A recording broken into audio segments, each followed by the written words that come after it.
Retire होना ऐसी कोई बुरी बात नहीं थी, कोई बुरी चीज नहीं है। वो अपने आप से कहता है ये एक और ही तजर्बा है, और तजर्बे करने में उसे हमेशा मजा ही आता है। मोहब्बतों और चाहतों की फजा में कुछ गड़बड़ होने लगी। कुछ अरसे में तूफान से पहले परिंदे फजा में उड़ने लगते हैं। उसे लग रहा था कि कुछ होने वाला है। बिस्मिल्लाहिर्रहमानिर्रहीम। रब्बिश शरह ली सदरी व यस्सिर ली अमरी वाहलुल उक़दतम मिन लिसानी यफ़क़हू क़ौली। मेरे दिल के अथाह गहराइयों के साथ मेरे तमाम व्यूवर्स और जहाँ जहाँ मुझे सुनते हैं उन सबको मेरी जानिब से अस्सलामु अलैकुम वरहमतुल्लाहि वबरकातुहू। उम्मीद है आप सब लोग खैरियत से होंगे। मेरी दुआ है अल्लाह पाक आपकी ज़िंदगियों में आसानियाँ पैदा फरमाए और जो भी आपके शरई हाजात हों उनको पूरा फरमाए, आमीन। मौजू तो हमारा वही चल रहा था। आज भी एक कहानी है।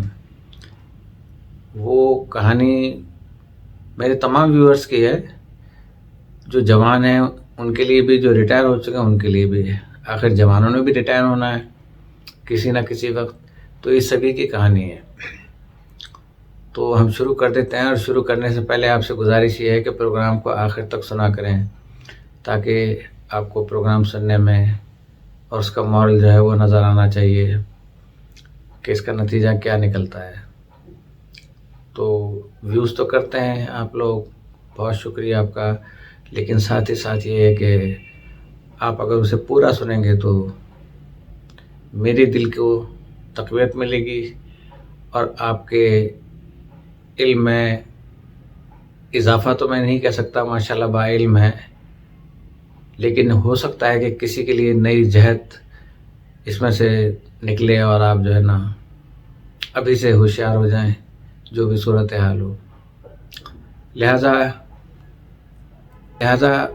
रिटायरमेंट के बाद पहला दिन अजीब सा लगा। रोज़ की तरह सुबह उठने के लिए घड़ी में अलार्म नहीं लगाया था, इसलिए आँख देर से खुली। रोज़ शेव करने की आदत थी, सोचा आज शेव ना करूं, जाहिर है किस लिए करता है। फिर ख्याल आया इससे तो सारा मामूल बिगड़ जाएगा। शेव करके मुँह हाथ धोकर नाश्ते के लिए बैठा तो बीवी ने कहा कि आज कितना अच्छा लग रहा है, आपको कोई जल्दी नहीं है। ये एहसासात बिलखुसूस उन हजरात को ज़्यादा अपील कर रहे होंगे जो रिटायर हो चुके हैं या रिटायरमेंट की ज़िंदगी गुजार रहे हैं या रिटायर मुस्तकबिल करीब में होने वाले हैं या उससे ज़्यादा। वो कुछ ना बोला, खामोशी से स्लाइस पर जैम लगाता रहा। बीवी बोली नाश्ता करके आराम से अखबार देखें, थोड़ी देर बाद बस ताज़ा चाय बनाकर लाऊंगी। इसने पूछा बच्चे चले गए? बीवी हंसी, वो तो रिटायर नहीं हुए। रोज़ की तरह अपने पतलून पैंट सीधी करते, स्लाइस मुंह में डालते और दोनों जोड़े बच्चों को लेकर कब के गए। दोनों बेटे और उनकी बीवियां मुलाजमत करती थीं। बड़े के 2 बेटे और छोटे की 1 बेटी थी। तीनों बच्चे स्कूल जाते थे। सुबह को एक अजीब अफरा तफरी का समय होता था। माएँ बच्चों को तैयार करके बैग तैयार करती, इनमें लंच बॉक्स रखती, तो अचानक याद आता कि फलां शय तो उसमें रह गई है। वो खुद इसी अफरा तफरी में होता। रात को देर तक टीवी देखने की आदत नींद पूरी नहीं होने देती थी। सुबह नींद भरी आंखें, टाई ठीक करना, पतलून की बेल्ट को इधर उधर जमाना और एक हाथ में स्लाइस और दूसरे में अखबार, जल्दी जल्दी हाइलाइट्स पे नज़र डाली अखबारात की, और फिर अपनी अपनी गाड़ियों में भागम भाग। लेकिन आज सब शांत थे घर में। जाने वाले जा चुके थे और घर में वो और बीवी अकेले थे। बरसों बाद इस तरह का मौका मिला था। बीवी ने नौकर से कहा कि बर्तन समेट लो, और वो सोफे में इसके बराबर आ बैठी। अजीब सा लग रहा था। उसने पूछा, हाँ शायद। इसने अखबार से नजरें उठाए बगैर कहा, चंद दिनों में ये मामूल भी बन जाएगा। बच्चों के साथ इसकी मुलाकात शाम को होती। उस दिन वो दोपहर को स्कूल से आए तो दादा दादा कहते उसके इर्द गिर्द जमा हो गए। आज दादा घर हैं, आज दादा घर हैं। इनका कोर्स शुरू हो गया कि आज दादा घर हैं। उनकी माएँ तो शोहरों के साथ शाम को घर आती। दोनों ने अब अपना आज से ये मामूल शुरू कर दिया कि इनके कपड़े बदलवा कर, पहले दादी खिलाती करती थी, अब दादा भी शामिल हो गए। कपड़े बदलवा कर खाना खिलाते, थोड़ी देर के लिए वो सो जाते। इस दिन वो खाना खाकर सोए नहीं, इसके आसपास बैठ गए। स्कूल की बातें, दोस्तों की बातें इसे बड़ा अच्छा लगा। पहली बार एहसास हुआ कि बच्चों की मासूमियत में क्या खुशी और लज्जत होती है। मैं तो बच्चों से कभी फ्री ही नहीं हुआ था। जाहिर है कि ऑफिस में होता था। उसने सोचा रिटायर होने का जो थोड़ा सा एहसास था वो जाता रहा। पर अच्छा, बच्चों को स्कूल से ड्राइवर लाता था। उसने कहा कि मैं आज साथ जाऊंगा। बेटे और बीवियां खुश हो गए। छुट्टी के इंतजार में पार्किंग में रहना भी नया मंजर था।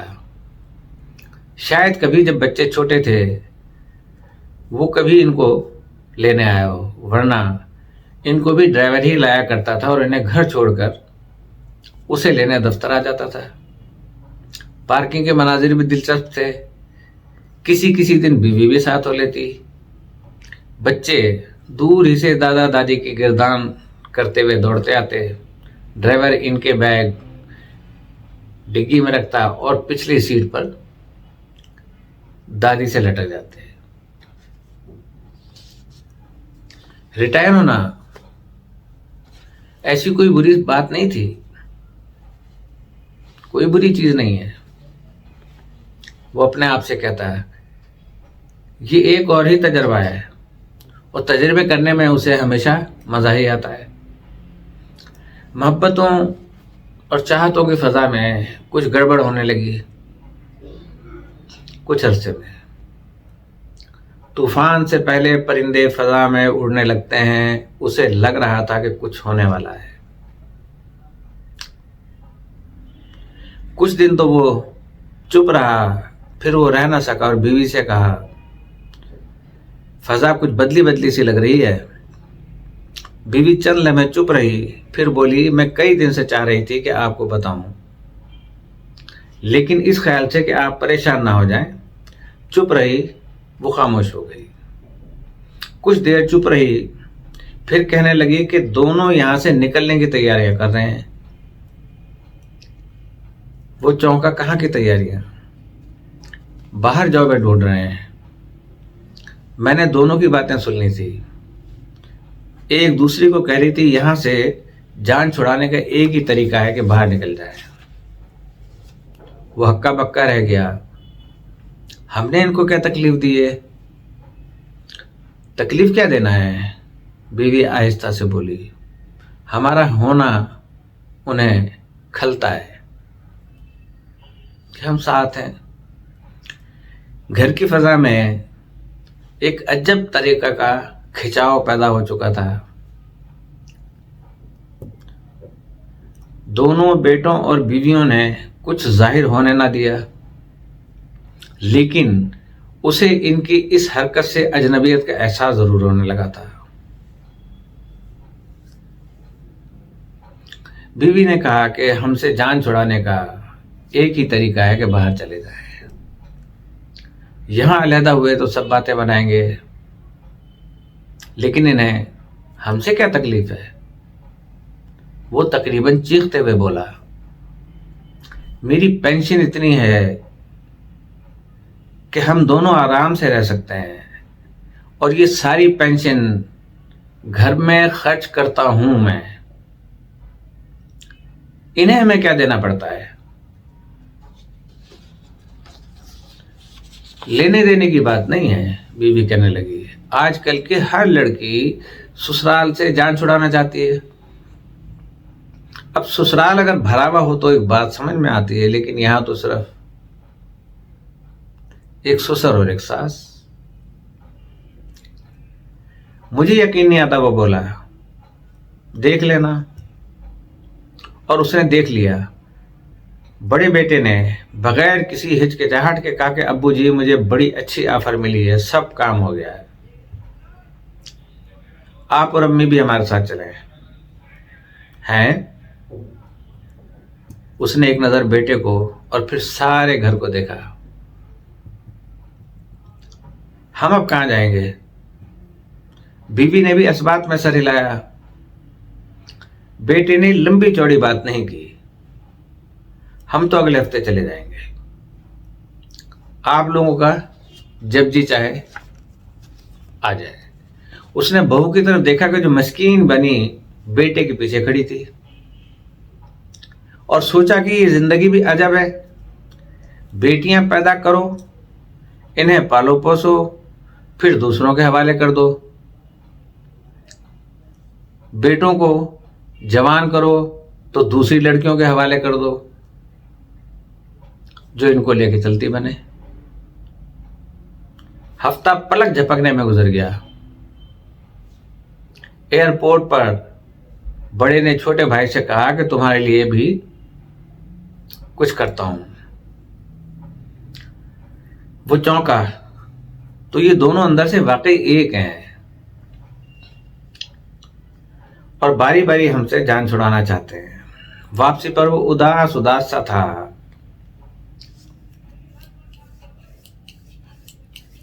बीवी बोली, कोई बात नहीं, सारी दुनिया के बच्चे बाहर रह रहे हैं। वो कुछ नहीं बोला। 2-3 महीने खामोशी से गुजर गए। एक दिन अचानक छोटे ने कहा, अब्बू जी, भाई ने मेरे लिए भी जॉब ढूंढ ली है। उसने उसकी बीवी की तरफ जो खामंद के पीछे खामोशी से खड़ी थी, लेकिन इसकी आंखों की चमक अंदर की खुशी का इजहार कर रही थी। देखते हुए कहा, ठीक है जाओ। बेटे ने कहा कि आप लोग भी चलें, यहां अकेले कहां रहेंगे। उसने बेटे की तरफ देखा और आहिस्ता से बोला, बेटे, वहां तो लोग भी गूंगे हैं और यहां दीवारें भी बातें करती हैं। बेटे को उसकी बात समझ में ना आई। तो यहां आपके पास कौन होगा? उसने दीवार पर लगी बेटों और बच्चों की तस्वीरें उससे कहा कि उधर देखो। तस्वीरों की तरफ इशारा करके कहा कि हमारे पास ये तस्वीरें हैं। और सोचा शायद यही हमारा मुकद्दर है कि तस्वीरों के साथ रहूं और मैं दीवारों से बातें करूं। इसीलिए किसी ने कहा था कि दीवारों से बातें करना अच्छा लगता है। अब वो रोज सुबह नाश्ता करके अखबार पढ़ता, फिर तस्वीरों को देखता रहता और दीवारों से बातें करता है। अभी रिटायरमेंट का एक हिस्सा बाकी है जो इंशाल्लाह कल आपकी खिदमत में बयान करूंगा। इसी के साथ इजाज़त चाहता हूँ। अल्लाह पाक हम सब की जान और माल और इज़्ज़त व आबरू की हिफाजत फरमाए। अस्सलामु अलैकुम वरहमतुल्लाहि वबरकातुहू।